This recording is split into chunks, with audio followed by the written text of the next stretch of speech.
Proof of valid fare is required on Portland Streetcar. When you board the Portland Streetcar later this year, make sure and say cheese. You know, I know they put cameras on the buses. I know there is in the mats, but I haven't seen any in the streetcar. And I would have expected them, but I can't say it was necessarily a surprise that to just find out they're just installing them. Just making the service better. Dan Bauer, executive director of Portland Streetcar, says they've been pushing for cameras for years.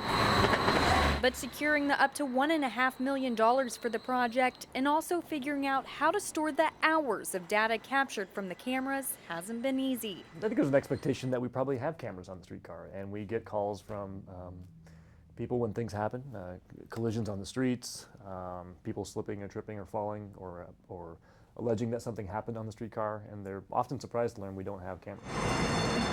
But a devastating event that turned the city upside down last year is one big reason Bauer says the city decided to speed up the process. And certainly the incidents last summer on Max were just horrific, and I think that brought to the forefront the need that we need to do more from the community side to be sure that that doesn't happen on our trains, that our operators are safe, our riders are safe, but also if something tragic does happen, we have the ability to work with the police to bring resolution to that. The plan is to have up to 12 cameras on every train by the end of 2018. That means 6 on the outside and then 6 cameras in the inside. So what do riders think? Well, I wouldn't mind because that would help security. To be honest, I don't think that cameras will change a lot.